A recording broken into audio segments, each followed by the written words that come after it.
In The Eyes of Mr. Leyton, the story fairly drips with atmosphere, especially with Dr. Watson's vivid descriptions of the foul alleyways and dark and dangerous smoke-filled opium dens of Limehouse. It is some of the best of dramatic radio's way with the listener's imagination. Basil Rathbone has always been underestimated as a fine character actor.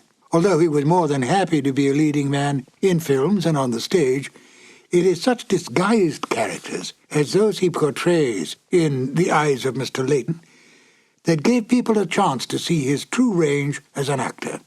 It was Rathbone's intense desire to stretch his acting ability in other areas that made him decide to leave the series, much to the dismay of Nigel Bruce. Nigel Bruce was extremely easygoing and a great fun-loving prankster, quite beloved by all who knew him. He adapted easily to any role he played and especially loved the part of Dr. Watson, even though he himself knew that the good doctor was not at all like the person he portrayed in the Sherlock Holmes films or the radio series. It doesn't seem to matter, for Bruce's interpretation of Dr. Watson has been accepted and embraced by the public. It's interesting to note that Rathbone, by his very nature, was not unlike Sherlock Holmes. Rathbone's clipped tones and natural logic added to the picture of Holmes, and Bruce's casualness and his loyalty to Rathbone was much like Dr. Watson's attitude to Holmes. At the end of the 1945 radio season, Basil Rathbone was offered a very lucrative 7-year contract to continue as the great detective. He turned down the offer, and when Rathbone left the series, Bruce went on for only one more season as Dr. Watson, to a Sherlock Holmes portrayed by Tom Conway. But it wasn't the same, and Bruce graciously bowed out of the series after that. At least thanks to the discovery of these long-lost radio shows, we can once again listen to Basil Rathbone and Nigel Bruce at the top of their acting ability, portraying the world's most famous detective and his loyal companion. Now, if you will, join me as we listen to The Eyes of Mr. Leyton. This episode from the life of Sherlock Holmes will be transmitted to our men and women overseas by shortwave and through the worldwide facilities of the Armed Forces Radio Service. Petri Wine brings you Basil Rathbone and Nigel Bruce in the new adventures of Sherlock Holmes.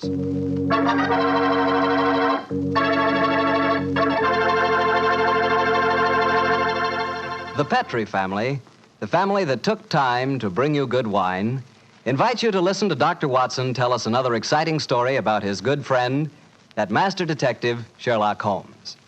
And I'd like to tell you something that maybe you already know. The fact that America's favorite wine is port wine. Did you know that? If you didn't, you'll know why port is the way out front favorite if you'll just sample some Petri California port. You just look at that Petri port and you know it's good. That wonderful, deep, rich red color. And Petri port is so clear. Just hold it to the light and you can sort of see right through the glass. But what you want to know really about a wine is how does it taste? And I'll tell you something. I've never yet been able to find the adjective that'll do Petri port justice. It's wonderful, honest. You've just got to taste it for yourself and find out for yourself. You'll love that Petri port in the evening after dinner when you're sitting around listening to the radio. And it's perfect to serve your friends when they come over. You can show them that Petri label, too. In fact, you can show it proudly, because the name Petri is the proudest name in the history of American wines.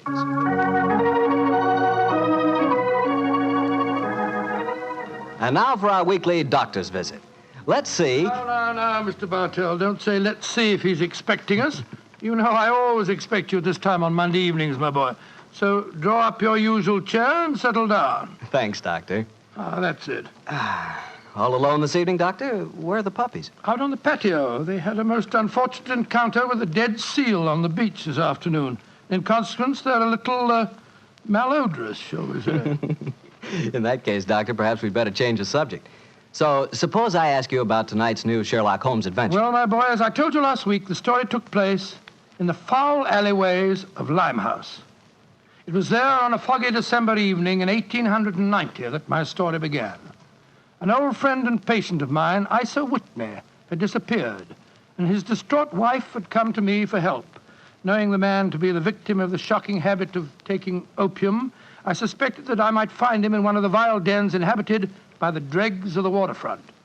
And so, Mr. Bartell, about 5 o'clock on that December evening, I began my search. After an hour of fruitless wanderings, I found myself in a vile alley called Upper Swandam Lane. I could hear the distant moans of the river boats as I walked, eyes alert, and hand on the revolver in my coat pocket.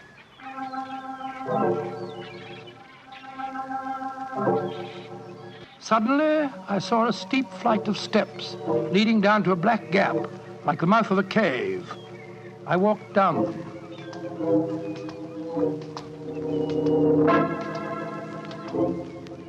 The steps were worn hollow in the center by the ceaseless tread of stumbling feet. I reached the bottom. A door faced me, and above it, a flickering oil lamp winked warnings at me. I found the latch and lifted it. The door squeaked open protestingly. And I entered.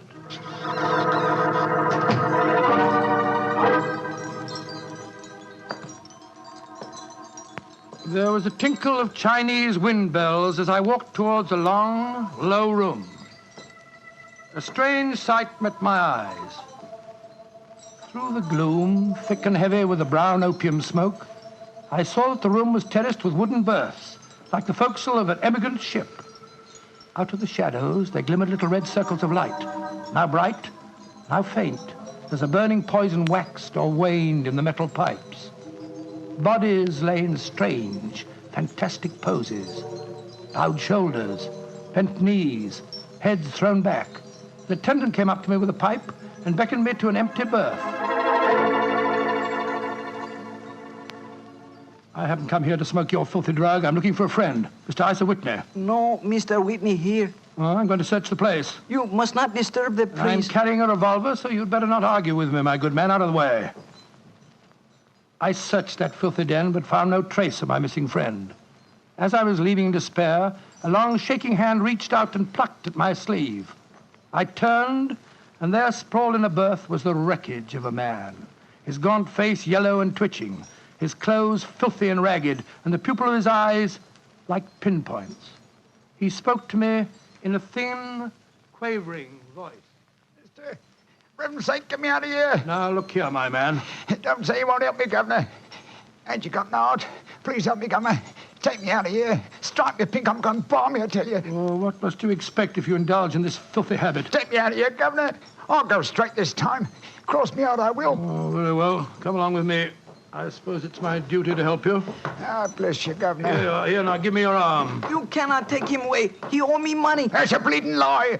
I paid him when I come in, I did. He cannot go with you, mister. You remember what I said about my revolver, you blackguard? If I have any more trouble with you, I'll fetch the police. Come along. He owe me money. He owe me money. Infernal scoundrel, owe me money, Tell him all proper, Governor.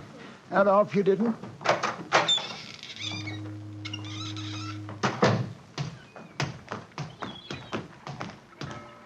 Now, look here, my good man. I'll give you a square meal, some advice, and some medical attention. But the rest Never is mind the advice, Watson, but I'll take you up on that square meal.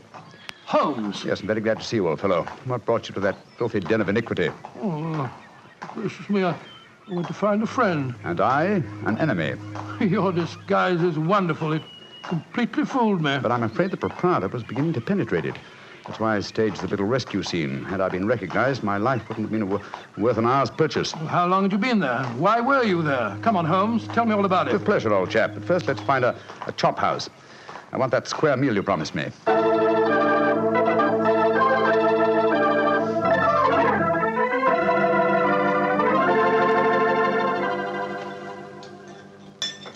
An excellent meal, Watson. Yes, you're surprisingly good for such a shoddy-looking place. Well, Holmes, now perhaps you'll tell me what you were doing in that opium den.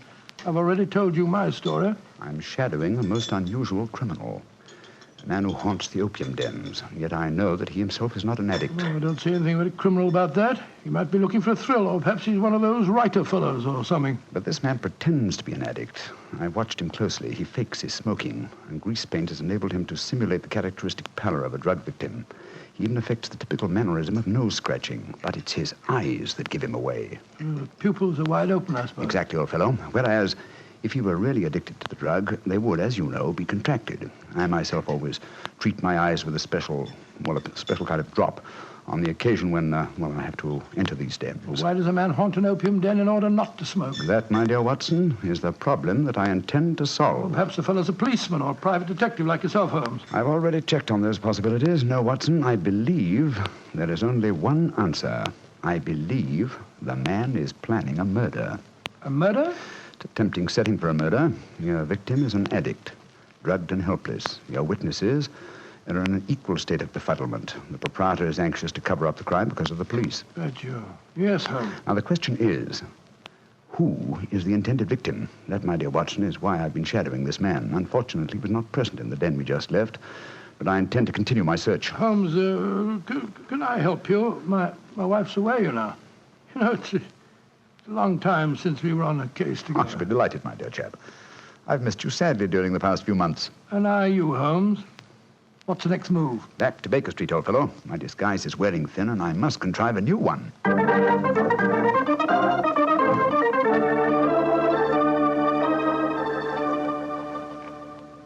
New disguise, eh?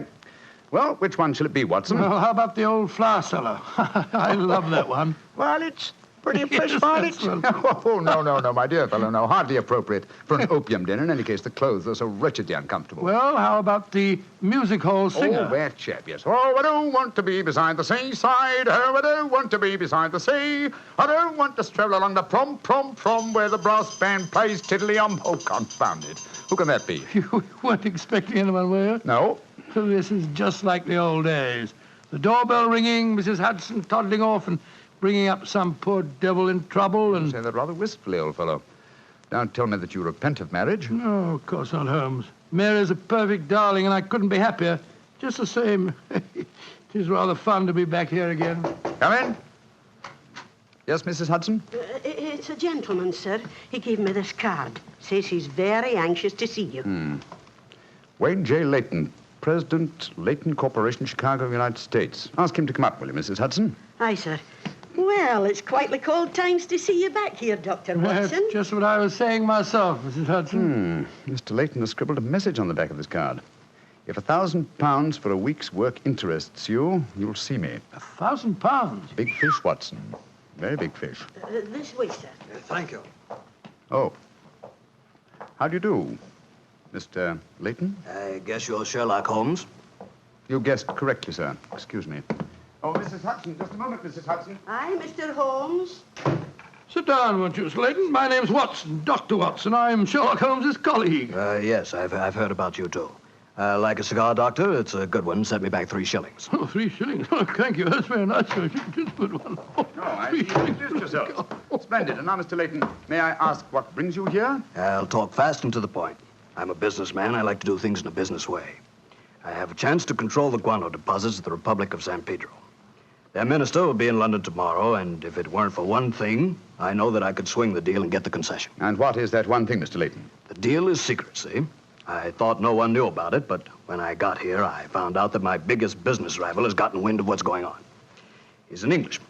I've never met him, but he's right here in London. Now, I'm not going to tell you his name, not until you give me your word that you'll work for me. Just what you wish me to do, Mr. Leyton. Get this rival of mine and keep him out of circulation for a week. I don't care how you do it, and I won't ask. In a week's time, I'll give you the other half of this 500 pounds I brought with me. Oh, good Scott. What kind of a Watson, detective give do you... Mr. Leyton his hat and gloves. That's it. Thanks, old fellow. Goodbye, sir. What are you doing, throwing me out? I can't think where you gathered the impression that I indulged in kidnapping. Once again, goodbye, sir. And here, sir, you can take back your cigar. Well, if you don't want some easy money, I'll soon find someone else that does. This is the last you'll see of me, Mr. Holmes. Life is full of little consolations. Some people seem to think that money can Watson, the game's afoot. Mr. Leyton is the man I've been seeking. The man who pretends to be an opium smoker. Why in blazes did you let him get away? Here, I'll go after him. No. Don't worry.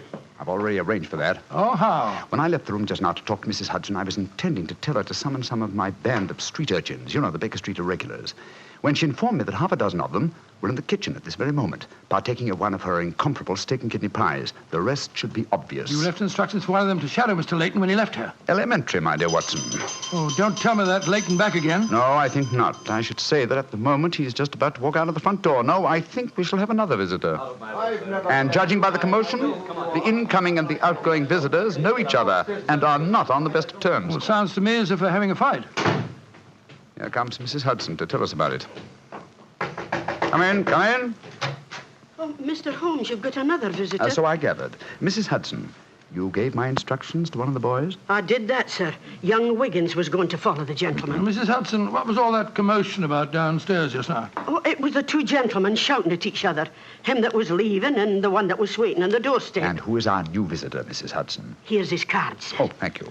Lynton Chumley, 9 Belgrave Square. Well, ask him to come up, will you, Mrs. Hudson? Very well, Mr. Holmes. Oh, one thing more. Yes, sir. Please instruct another of the Baker Street irregulars to follow this Lynton Chumley when he leaves here and report to me. All right, sir. You're taking no chances, Holmes, eh? You're having this fellow shadowed, too. Leyton is a potential murderer. Of that I'm convinced. This Mr. Chumley might possibly be his intended victim.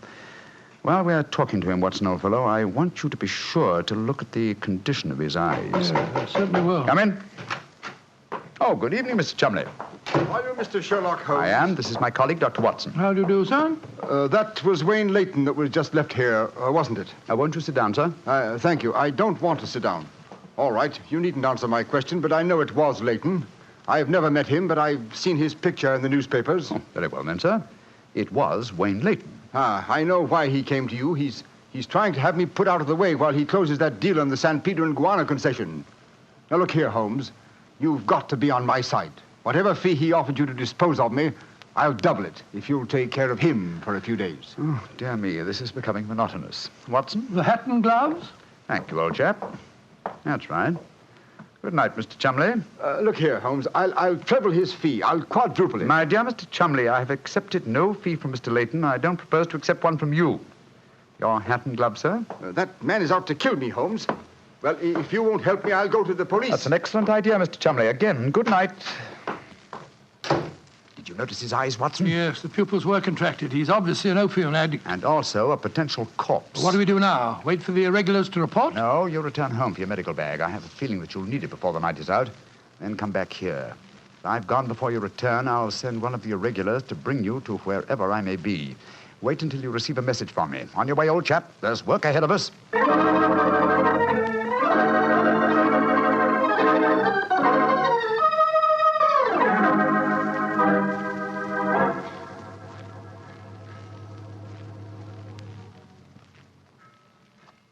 Wiggins, you're certain that this is the place that Mr. Holmes told you to bring me to? Oh, yes, Dr. Watson. The corner of Swanham Line and Brixell Street, Mr. Holmes said. Yeah, well, this is the spot, all right. I don't see any sign of him. Hello? This old woman coming towards us. So that's the disguise he chose. Oh, spare me a few coppers, will you, mister? My feet hurt something awful, and I ain't had a bite of food all day. No, you don't, Holmes. You can't fool me this time. As a matter of fact, your makeup isn't very convincing. You hardly look like a woman, and nobody's nose could be quite as red as that. Don't look like a woman, don't I? My nose is too red, is it? I'll take that. No, steady, look Making here. fun of a poor old woman who's plighted me. I'm sorry, madam. I didn't mean to insult you. Well, matey, she gave you a bit of what for, all right, didn't she? Boxed your ears. No mistake about it. You mind your own business. And anyhow, why aren't you aboard your ship at this time of night? Because I'm not a sailor, Watson. It's Mr. Holmes. Great heavens, Holmes. I wish you wouldn't confuse me like this. I'd never recognized you. My dear Watson, when you're able to recognize me, it will indeed be the beginning of the end. When your eagle eye penetrates my disguise, I shall realize that my retirement is imminent. But enough of this. See that house opposite? You mean the ramshackle place with the broken tiled roof? Yes, I gave the irregulars instructions to let me know at once if our two quarries ever enter the same house at the one time. They're inside there now, and I'm going in after them. Be careful, Holmes. I better come along with you. Can't I come too, Mr. No, Holmes? certainly not. Both keep watch outside. If I need any help, I'll smash one of the windows, and then you can come in after me. Wait here for me. I don't expect I'll be very long. I'll be here, Holmes. Don't worry about me. Just take good care of yourself.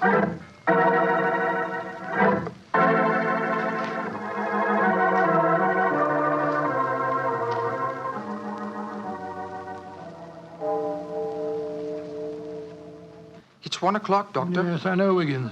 He's been in there half an hour. I'm beginning to get worried. Start going often, sir. No, Wiggins. You know Mr. Holmes. When he gives orders, he likes them to... There's the signal for help. Keep watching the house, Wiggins. I'll be out in 5 minutes. Go for the police. Right you are, sir. All right, Holmes, all right. I'm coming.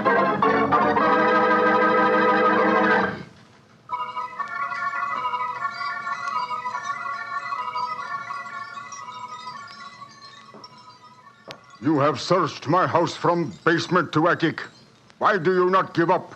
I tell you again, there has been no one here tonight. But my friend came in here half an hour ago. I saw him, and before that, 2 other men are known to have come in here. If that is so, then where are they? 3 men cannot vanish. That's just the point, you scoundrel. Out of the way. I'm going to search this hovel again.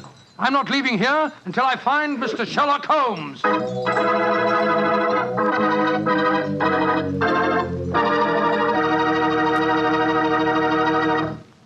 You'll hear the rest of Dr. Watson's story in just a second. And if you don't mind, I'll take that second to say just one word to the ladies. And that word is muscatel. Petri California Muscatel. I want you women to know about it because Petri Muscatel is one wine that practically every woman likes. Maybe because it's such a beautiful color, like pale gold. But I guess really because Petri Muscatel brings you the wonderful flavor of luscious, sun-ripened Muscat grapes. And that's a flavor. Try Petri Muscatel after dinner, or any time as a change from Petri Port. Remember, if it's a Petri wine, you know it's a good wine.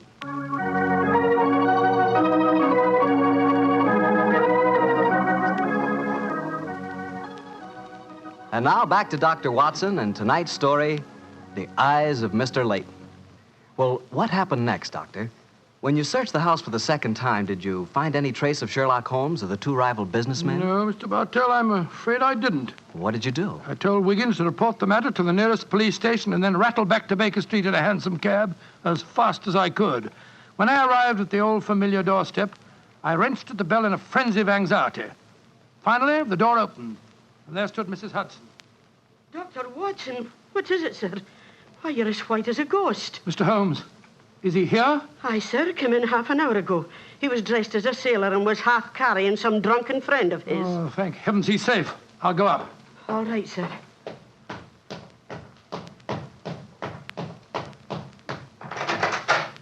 Now, what's no chap? There you are. Holmes, I can't tell you how glad I am to see you.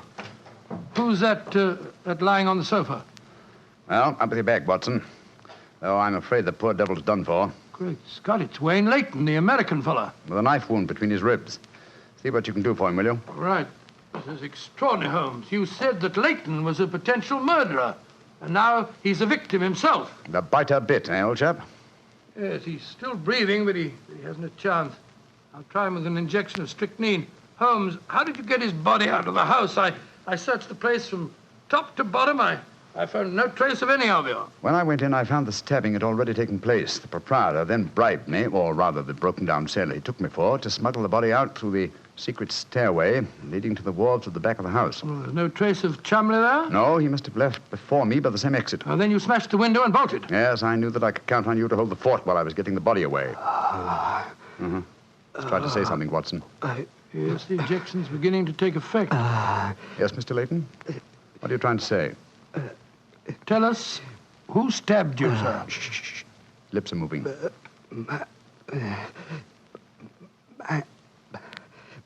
Mandalay.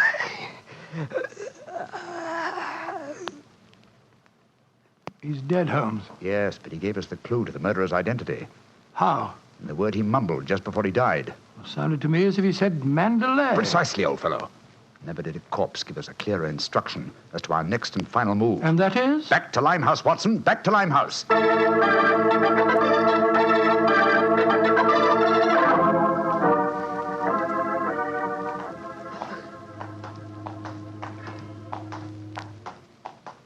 Here we are. This must be the place. What's this?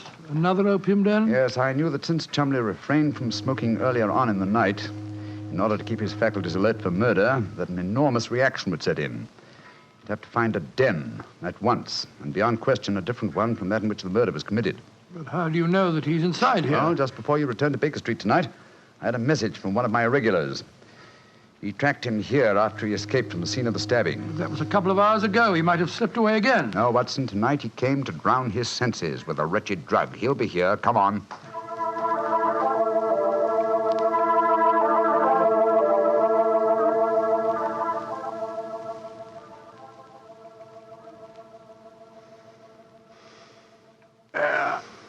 That second injection of caffeine should bring him round. He's heavily drugged, but I think it'll work. Surprising what a £5 note will do, isn't it? Yes, the proprietor let us bring Chumley into this private room and Look, he's coming to.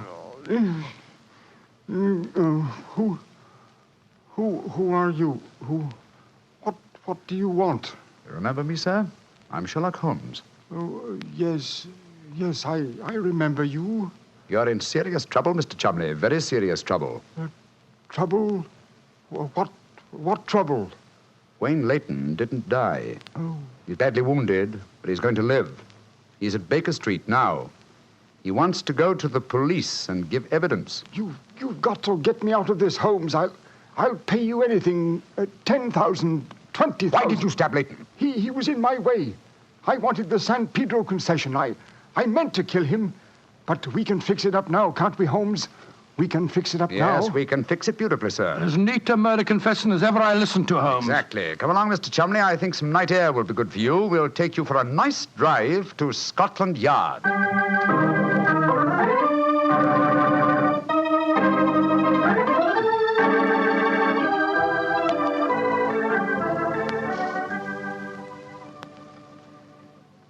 I brought you some kippers, gentlemen. You've both been up all night, and I'm sure you can do it. It's very thoughtful of you, Mrs. Hudson. Yes, indeed it is. What is Mrs. Watson going to say when she finds you've been out all night? Oh, don't you worry about that, Mrs. Hudson. She's very understanding. It's lucky for you that she is. Well, I'll go and leave you to your breakfast. Holmes. Yes, dear fellow? There's only one thing that puzzles me about this case. Oh, what's that? When Leyton was dying, he muttered the word Mandalay. How did that give you the key to the murderer's identity? Oh, the dead American had never met Mr. Chumley, you remember, except when they bumped into each other in our hallway. Yes, he told us that he recognized him from the newspaper photographs. Being an American, he had no reason to know that the name Chumley is in no way pronounced the way it is spelt. But I never thought of that. Chumley. That name's spelt C-H-O-L, Chol, M-O-N, Mon, D-E-D, L-E-Y. Chol Mondele. Mondele. Precisely, old fellow. What you thought to be Mandalay was really Chol Mondele, the name of the murderer. What an amazing case. You did a remarkable job, Holmes. I'm beginning to be confoundedly sleepy. Why not sleep, old chap? Your old room's all ready for you. Are you going to take a nap? Oh, dear me, no. I have much too busy a day ahead of me. Let me look at my engagement book. Baxter Square murder. I've put the police on the track. The Duchess of Ferrers. I've got her material. The princess who was about to run away from home. Good gracious me, let her run. The Pope's cameos. Ah, yes. His Holiness must not be kept waiting. Can I help you again, Holmes? Mary doesn't return until tomorrow. Well, I thought you were sleepy, old fellow. Sleepy rubbish. I never felt more wide awake in my life.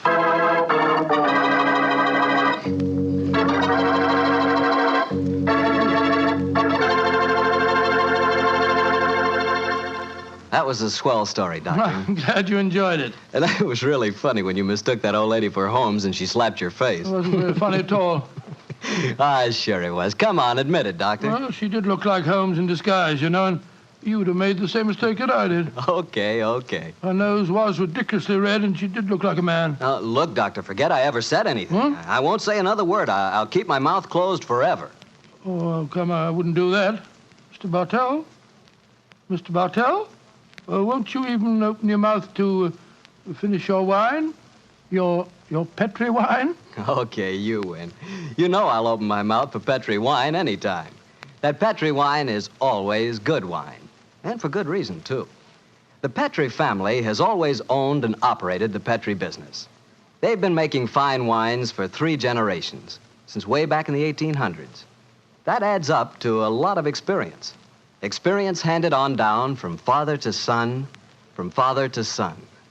The Petri family really knows how to turn luscious California grapes into fragrant, delicious wine. And that's why, no matter what kind of wine you want, I'm sure you'll like it better if it's a Petri wine. Because Petri took time to bring you good wine.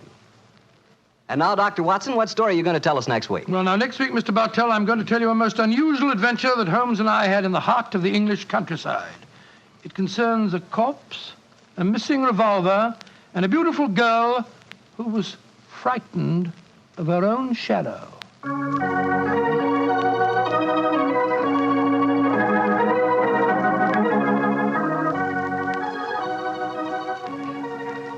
Tonight's Sherlock Holmes adventure is written by Dennis Green and Anthony Boucher and is based on an incident in the Sir Arthur Conan Doyle story, The Man with the Twisted Lip. Mr. Rathbone appears through the courtesy of Metro-Goldwyn-Mayer, and Mr. Bruce through the courtesy of Universal Pictures, where they are now starring in the Sherlock Holmes series. The Petri Wine Company of San Francisco, California, invites you to tune in again next week, same time, same station. The Petri family took the time to bring you such good wine. So when you eat and when you cook, remember Petri wine. To make good food taste better, remember... Petri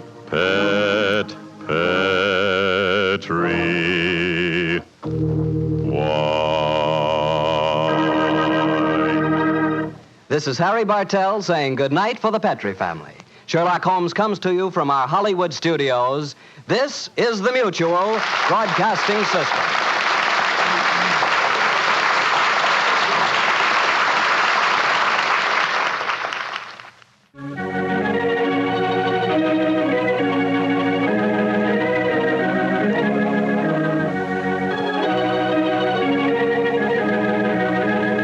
The two episodes you have just heard, In Flanders Fields and The Eyes of Mr. Leyton, are part of the New Adventures of Sherlock Holmes, starring Basil Rathbone and Nigel Bruce, and are a 1988 copyrighted production of 221A Baker Street Associates. The Sherlock Holmes stories and the characters of Sherlock Holmes and Dr. John H. Watson were created by Sir Arthur Conan Doyle and are used with the kind permission of Dame Jean Conan Doyle. I'm Ben Wright. I hope you will join me again for more New Adventures of Sherlock Holmes. Thank you for listening.